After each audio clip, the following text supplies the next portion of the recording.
বিজেপির দেওয়াল লিখন মোছার অভিযোগ, তৃণমূলকে হুঁশিয়ারি দিলীপ ঘোষের। খড়গপুরের ভগবানপুর শিবনগরের ঘটনা, বিজেপির অভিযোগ অস্বীকার করেছে তৃণমূল। শঙ্কর প্রতিনিধি রয়েছেন আমাদের সঙ্গে। শঙ্কর, দেখো, বিজেপির যে দেওয়াল লেখন চলছিল সেই দেওয়াল মুছে দিয়েছে তৃণমূল। এই অভিযোগ তুলে যখন সংবাদ মাধ্যমে তার নাম খড়গপুর সদরে বিধানসভাতে কেন্দ্রের প্রার্থী হওয়ার দৌড়ে এগিয়ে রয়েছে, তখন তিনি সকালবেলা দিলীপ ঘোষ সেখানে পৌঁছায় এবং কর্মীদের সঙ্গে চাচক্র করেন এবং তৃণমূল নেতাদেরকে কুৎসিত ভাষায় বলেন যে যারা এই কাজ করিয়েছে, যে নিজের যে কুকুর যে হয় গলিতে নিজের শের হয়, এবং এরপরে আমি লিখে যাচ্ছি কারো যদি মায়ের দুধ খেয়ে থাকে তাহলে এইবার দেওয়ালটা মুছে দিই। রীতিমতন বলা যায় যে তৃণমূল নেতাদেরকে হুঁশিয়ারি দিয়ে এসছেন দিলীপ ঘোষ। ধন্যবাদ শঙ্কর। দুপক্ষের কি বক্তব্য শোনাবো। কুত্তা भी अपने घर में शेर होता है। ওয়ার্ডের মধ্যে অনেক দাদাগিরি, কিন্তু দাদারও তো দাদা আছে, দেখা যায় ইলেকশন আসুক। আজকে তো আমরা তার সেই দেওয়ালের উপরে লিখবো, আমি এক্ষুনি লিখবো, দম থাকলে আটকাক, কত মায়ের দুধ খেয়েছে দিলীপ ঘোষকে আটকাক, আমার দেওয়াল আমার লিখবো, আসুক সামনে। তারা যাযাবর ছাড়া কিছু নেই, তাদের কোনো কাজে খড়গপুরে মানুষ পায়নি, কোনো বিপদে পায়নি। আর আমি একটাই কথা বলবো বিজেপি আর দিলীপ বাবুর উদ্দেশ্যে, যে আপনাদেরকে খড়গপুরের মানুষই মুছে দেবে, আর পশ্চিমবাংলার থেকে বিজেপিকে এমনিও মানুষ মুছে দেবে, নতুন করে দেওয়াল মোছার দরকার নেই।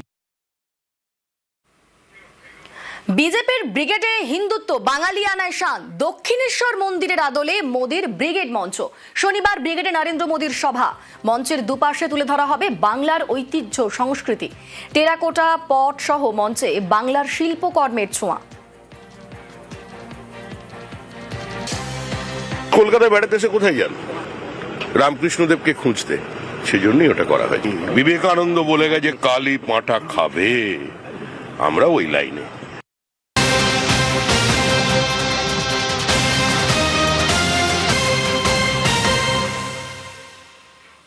লোকভবনের শুভেন্দু অধিকারী রাজ্যপালের সঙ্গে সাক্ষাৎ। শুভেন্দু অধিকারীর রাজ্যপাল RN রবির সঙ্গে সাক্ষাৎ শুভেন্দু অধিকারীর।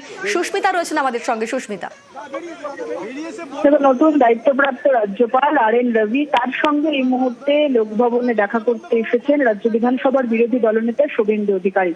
যদিও যেমনটা জানা যাচ্ছে তিনি সৌজন্য সাক্ষাৎ করতে এসেছেন। গতকালই দেখা গিয়েছিল মুখ্যমন্ত্রী মমতা বন্দ্যোপাধ্যায়, বিমান বসু সহ একাধিক রাজ্য রাজনীতির উচ্চতর ব্যক্তিত্ব তারা এসেছিলেন রাজভবনে এবং তারা রাজ্যপালের সঙ্গে সাক্ষাৎ ছেড়েছেন।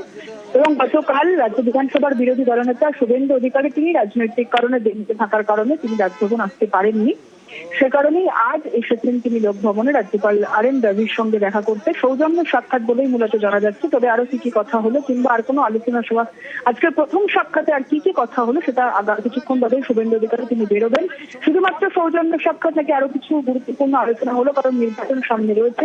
সবটা মিলিয়ে কি আলোচনা হলো সেটা আর কিছুক্ষণ বাদে শুভেন্দু অধিকারী বাইরে এসে তিনি সাংবাদিকদের মুখোমুখি হবেন, তারপরে স্পষ্ট হবে। একেবারেই সুস্মিতা, নজর থাক। ধন্যবাদ।